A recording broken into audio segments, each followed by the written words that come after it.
এই তুই আমার সামনে আয় আয়। স্যার বলুন কি বলবেন? যা বাইরে যা, তুই বাইরে গিয়ে মুরগি হয়ে থাক। গরুর রচনা বলছে ইংরেজিতে, এটা আবার ইংরেজি হলো?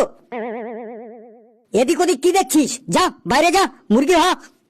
স্যার আমাকে আর মুরগি বানাবেন না প্লিজ স্যার। এর আগে আমি বাংলা ক্লাসে হাতির রচনা, বাঘের রচনা বলে অনেক প্রশংসা কুড়িয়েছি স্যার। সবার সামনে আমাকে পেস্টিজ ডাউন করবেন না স্যার, প্লিজ স্যার।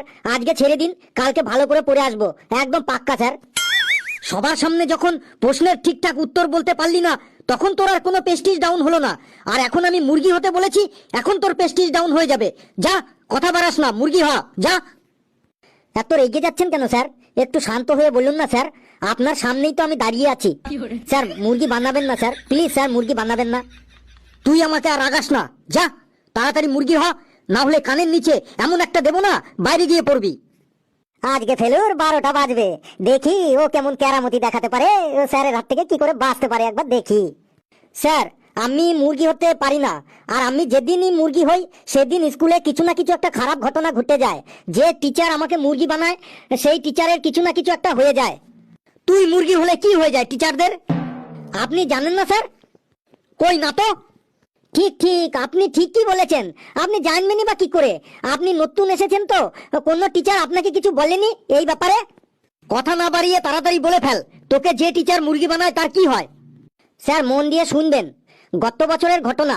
পড়া হয়নি বলে একজন টিচার আমাকে মুরগি বানিয়েছিলেন। আমি মুরগি হতে চাইনি, কিন্তু আমাকে জোর করে মুরগি হতে বাধ্য করেছিলেন।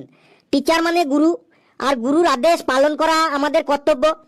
তাই গুরুর আদেশ অমান্য না করে যেই না আমি মুরগি হয়েছি, আর অমনি সাথে সাথেই ওই টিচারের হার্ট অ্যাটাক হয়ে যায়।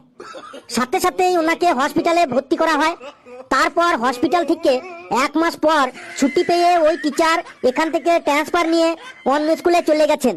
সবই স্যার উপরওয়ালার কৃপা। কার কি হবে কে বলতে পারে বলুন? এরপর স্যার চারিদিকে এই খবর রটে যায় যে ফেলুকে মুরগি করার জন্য টিচারের হার্ট অ্যাটাক হয়েছে। এমনকি পেপারেও বেরিয়েছিল, খোঁজ নিয়ে দেখবেন স্যার। ফেলু আবার এইসব কি কাহিনী শুরু করলো রে? কিন্তু আমার প্রশ্ন হলো, তোকে মুরগি করার জন্য টিচারের কেন হার্ট অ্যাটাক হবে? হ্যাঁ স্যার, আপনি ঠিকই বলেছেন। এই কথাটাই আমি সবাইকে বলেছি, সবাইকে বুঝিয়েছি যে আমার মুরগি হওয়ার সাথে টিচারের হার্ট অ্যাটাকের কি সম্পর্ক আছে। আমি মুরগি হলে টিচারের কেন হার্ট অ্যাটাক হবে? কিন্তু স্যার কেউ তা বোঝেনি। সবাই বলেছে যে তোকে মুরগি বানানোর জন্যই ওই টিচারের হার্ট অ্যাটাক হয়েছে। ঠিক এই ঘটনার 1 মাস পর অন্য একজন টিচার আমাকে মুরগি বানিয়েছিলেন। আমি মুরগি হবার সাথে সাথেই ওই টিচারেরও হার্ট অ্যাটাক হয়ে গেছিল। তিনিও 1.5 মাস হসপিটালে ভর্তি থাকার পর এখান থেকে